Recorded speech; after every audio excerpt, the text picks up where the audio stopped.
Hello, welcome to Mastering Java. Here in this lesson number 3, we're going to really learn about a lot of things here. So I'm going to warn you up front that you might have to watch this lesson a couple of times to really understand everything that we're talking about. Nothing in here is hard, but I'm going to introduce a lot of new concepts that kind of need to be discussed in order for you to really understand what I'm talking about. So let's revisit what we've done recently. We've learned how to read a single character from the keyboard using system.in.read. And we were able to use that in many different ways, and it's really great. But the problem with that is it's really only intended to read one byte at a time from the keyboard, which is one character at a time. So it's great if you're trying to answer yes or no questions, but what if you're trying to read a number, like a big number, like 347? I mean, you can see the number 347 is, or 345, let's say, is 3 characters. So I would have to do a system.in.read for the 3, and then another system.in.read for the 4, and then another one for the 5, and then I'd have to put all those things together and form it into an actual number to represent the number 345. So reading single characters from the keyboard to represent numbers is not really easy to do. Also, what if you wanted to do 345.25? How do you represent the decimal? I know you can read the period in from the keyboard, but how do you represent it as the number 345.25 when you're reading each character at a time from the keyboard? So, it's possible to do by reading one character at a time, but it's very cumbersome. So what I want to do is show you how to read integers in from the keyboard. If you want to read the number, 1004, you'd be able to do that. And I also want to show you how to read characters from the keyboard or numbers from the keyboard that are doubles, which are decimals. So 65.325. The reason I want to teach you how to read things in from the keyboard early on in this course is because it makes programming much more fun. If I can write a program that reads in your age and then tells you something about it or calculates something, that's a lot more fun than just having these programs where I'm declaring variables and doing things with them. So what you're seeing in this lesson here typically is not taught until much later in a Java programming book. I want you to know how to read keyboard input because I think it makes the course more rich and more fun as you learn programming. All right, so having said that, I need to tell you that system.in.read, which we've done before, is only used really to read one character at a time. Lots of limitations. So how do we read integers, which are numbers, and how do we read decimals, double precision numbers, as we've discussed before? To do that, we're going to use something called the scanner class.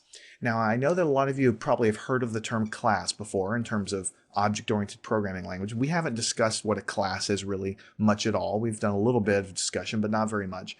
And we certainly are not going to discuss real object-oriented stuff until later in the course.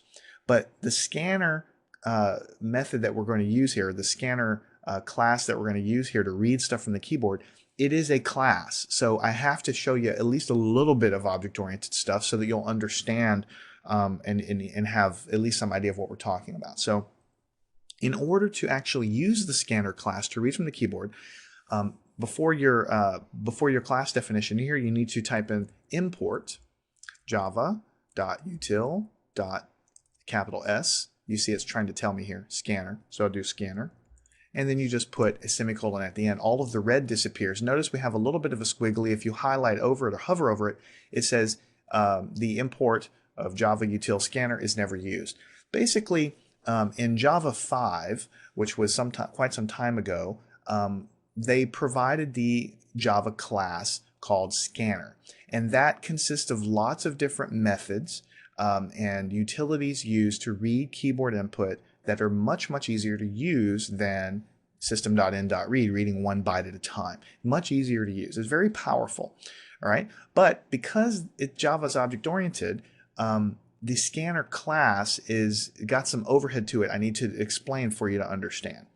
So the first thing we need to talk about before you do much of anything else is just do a little bit of a quick review of what a class is, okay?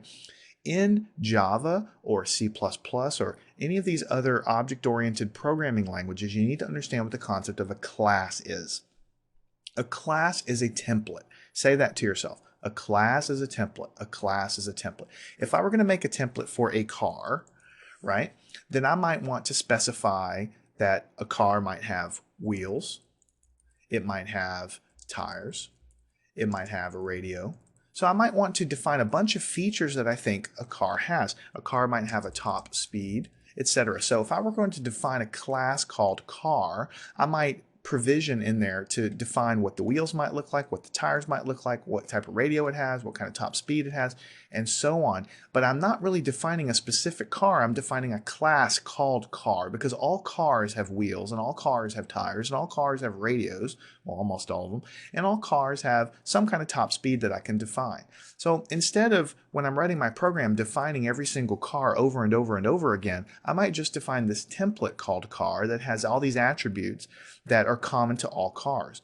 Now then, if I want to actually use one of these cars in my program, maybe I'm writing a racing game or something and I've got 10 different cars, so I've got the template defined, so then I might want to create an actual instance of one of these cars. So what we say is we create one of these objects called of the car class. So that's what you hear, object-oriented programming. It's all about creating an object from a class, which is a template that you've defined. So instead of just defining car, right, I might then in that case define Honda, right? That's, you know, a very specific type. Or maybe I wanted to say it's a Honda Accord. That's a very specific type of car, but we know the size of the wheels and we know the top speed and we know everything about the Honda Accord. So then I can make a copy of the car class, which contains all of the attributes, and I just assign values to them or whatever I'm trying to do to define the details of the Honda Accord. Maybe I have a Honda Civic. Maybe I have, you know, a Honda, well, let's do Toyota minivan. Right? So you see, they're all, even though this is a minivan, they're all sharing attributes with the general thing that we call a car class. We know that they have top speed, we know they have tires, we know they have all these things. So we can then define an instance of one of these cars and we'll call it a Honda Accord. We can define an instance of one of these cars. We'll call it a Honda Civic. We can define an instance of one of these things. We'll call it a Toyota minivan. So another way of saying it, instead of calling it an instance, you can say you're creating an object. We're calling it a Toyota minivan. We create an object called Honda Civic. This is all terminology. And so you're basically creating objects from the class, which is a template that's already been created for you, or when you get more proficient in programming, you can create your own classes. So let me put that aside for a second and tell you that the creators of Java have created a very powerful class called the scanner class. This line at the top of the program just imports that into our file here so that we can use that scanner class.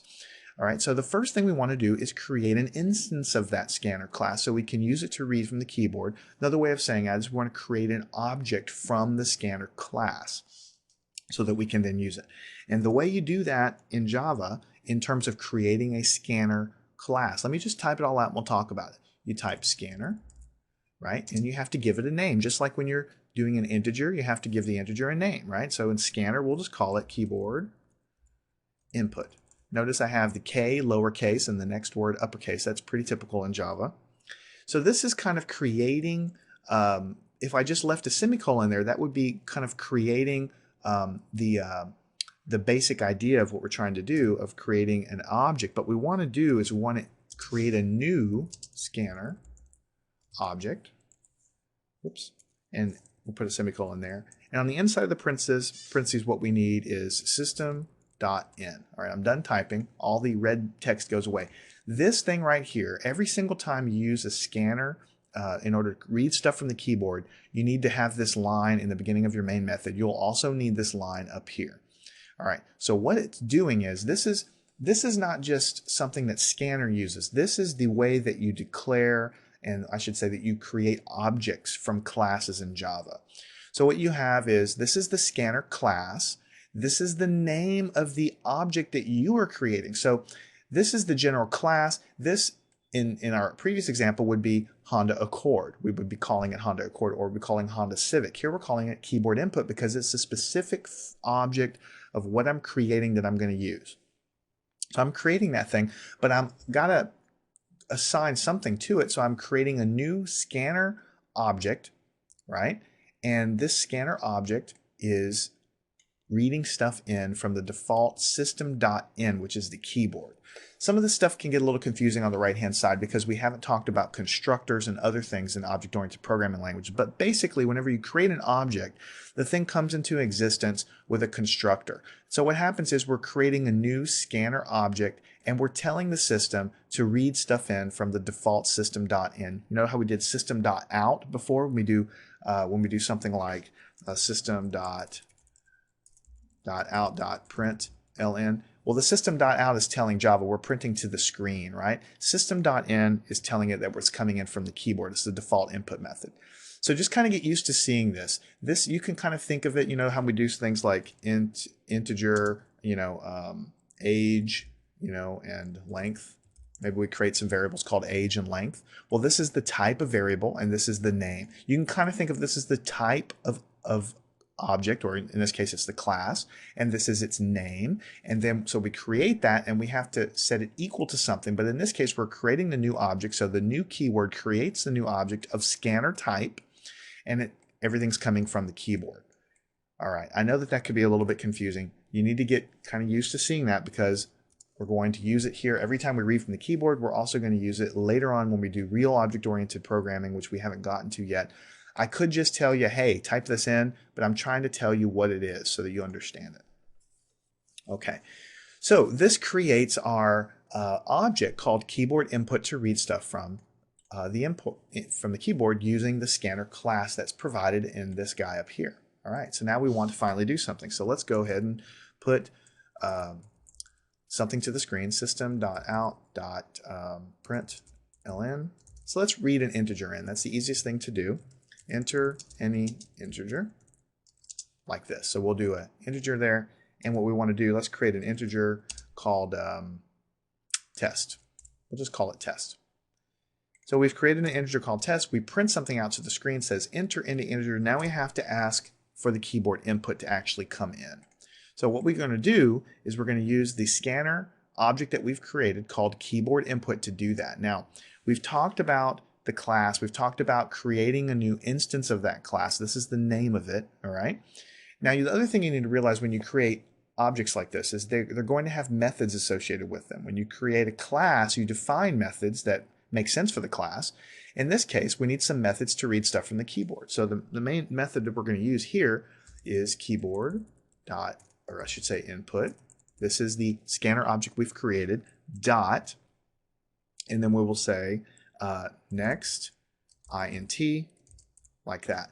When you type this in, keyboard input, this is the scanner object that we have. The dot says we're using a method from that class. Next int is one of the methods of the scanner class. So when we've created this object here, then the next int method is automatically available to be used. So this means next int means we're reading the next integer. So what we want to do finally is say test, which is our variable, is equal to that. So make sure you understand what's happening here. We print out enter any integer, right? And then we're saying that our variable up here, which is an integer, is equal to reading in from the keyboard the next available integer that's there, all right? So then let's go skip down here and say system.out.println, and we'll say you entered the number, and we'll do it like this with a plus test. Because we've already read it in, we've already stored the value in the variable called test. Now we're just printing it out to the screen. So let's see what happens. We'll print this guy here, enter any integer. So we'll enter the integer of 5 and we'll hit enter. You entered the number 5. The program is over now. Notice how control is back. It's blinking, but there's not really waiting for anything. We can do it again. 925, you enter the number 925. Integers are positive or negative quantities, so we can say -98, you entered the number -98. So every time we run through the program, we basically are going to be reading in from the keyboard with this line here, the integer that's available to be read, and then we're going to be storing that into the variable called test. And then we can use this variable anywhere through our program, just as we've done any other variable or any other integer that we have. So from this point on, I can use test in for loops, in if statements. I can use them to calculate things. For instance, I could come down here and say, let's do another one here. let's create a new integer called number. So number is equal to test times 10. Let's change this to number. So what we're doing now is we're reading in and we're multiplying the number times 10. We're storing it into a new variable and we're printing out the new variable. So now when I enter 45, I should multiply by 10 and I should have the number 450. All right. So notice that in this case, when I read the keyboard input, I'm reading next integer. I'm reading the next integer available at the keyboard. And I can go and read something else again. So let me go ahead and change this here. Let me take this out and let me change this back to the number test. And let me take this out because I certainly don't need that anymore. So basically we're back to where we started. Right now, after I read this in, I can go and say, in fact, I can just copy this whole thing. I can hit Control C for copy and I come down here and paste it in. So I can say enter another integer. Let me go ahead and skip a line down here, \n, right? And then I can, again, read the next integer from the keyboard, store it into the variable, and then I could say you entered the number test. So let me go and hit this guy, enter an integer 5. When I print it out, it says you entered the number 5, enter another integer. It's waiting for input again. I can hit the number 8, you entered the number 8. Now the program is done. When I try to hit the keyboard, there's nothing else going on anymore. But notice that in each of these cases, I'm using the method called nextInt because I'm expecting to read an integer in there. All right, I'm expecting to read an integer in there. Let me show you what happens. Let me take off this second read here. Just delete that. Let me show you what happens if you put something in that's not an integer. All right, so let me run that. It's waiting for an integer, 4.5, right? So it's waiting for an integer. It's reading in with the nextInt method here, but I haven't actually input an integer. I put a floating point number in there. So I hit the enter key. Notice what happens. There's a bunch of exceptions. You've got an exception in this thread. You've got some stuff with Java util scanner. There's a throw here, a bunch of really weird stuff, but you know that there's a big error. In fact, it says input mismatch exception.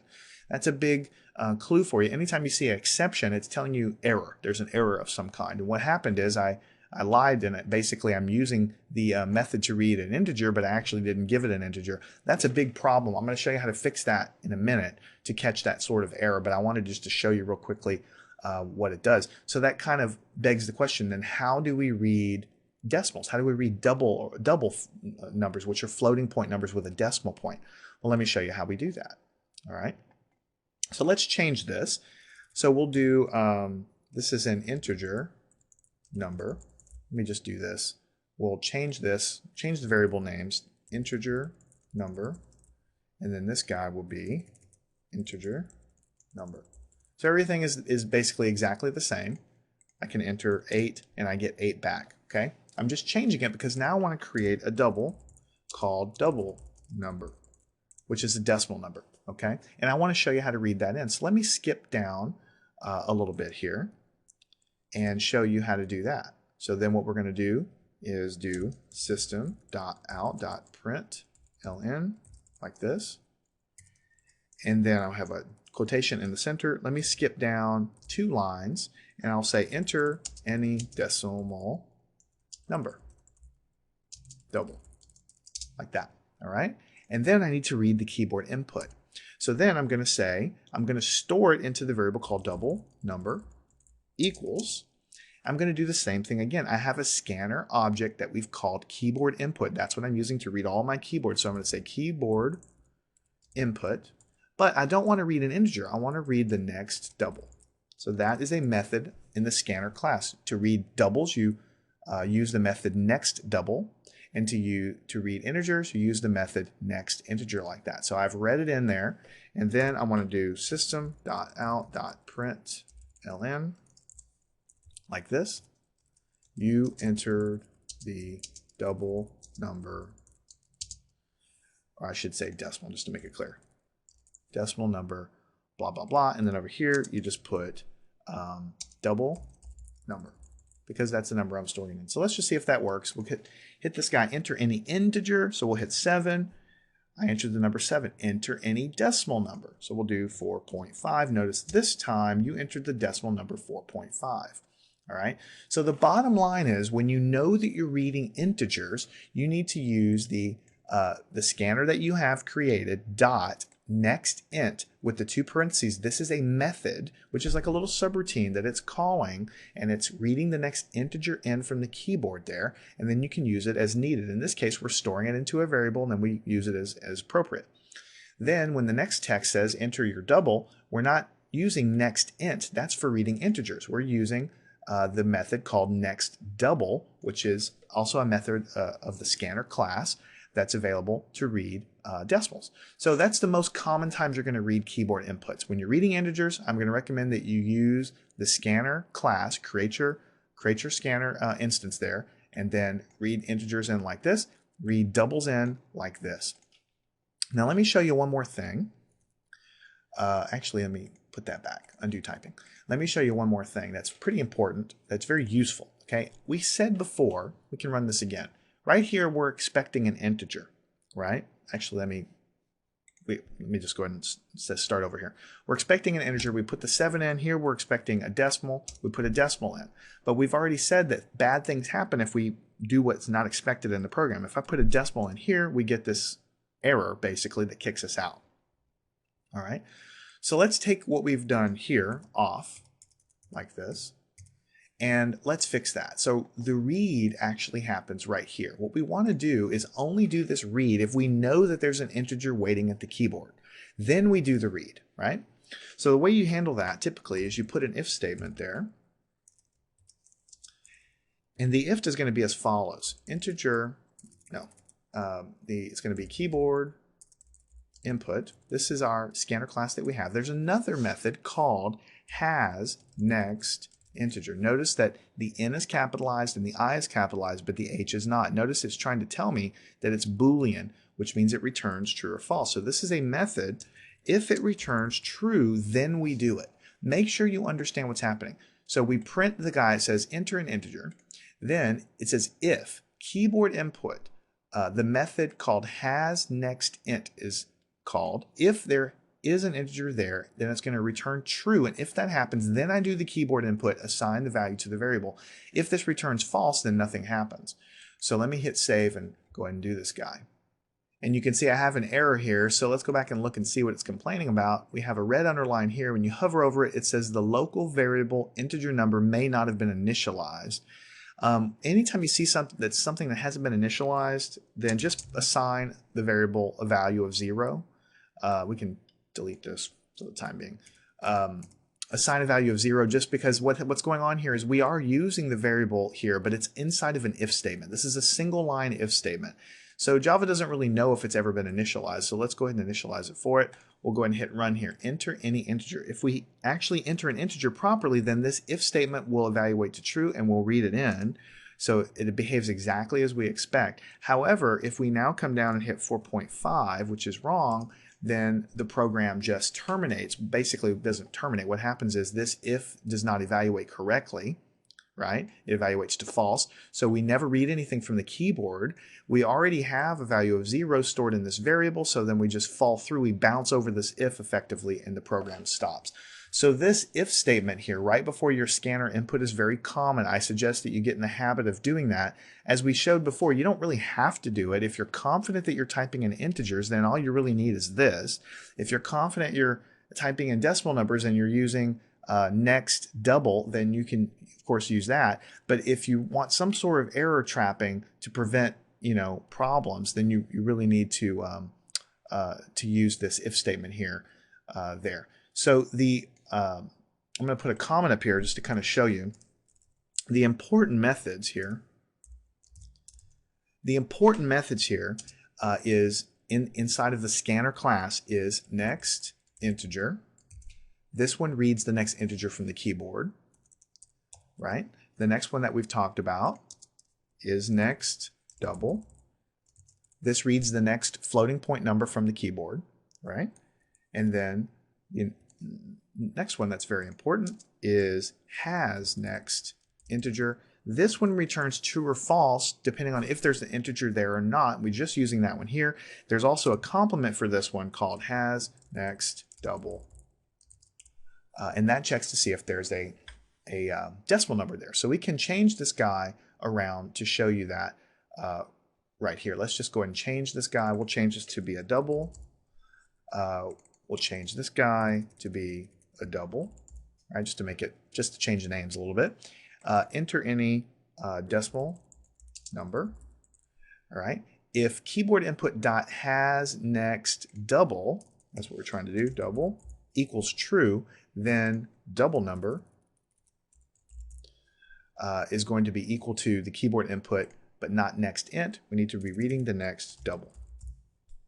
All right, and then we'll print it out. You entered the number, and then we need to, of course, use the variable that we have defined here, double number.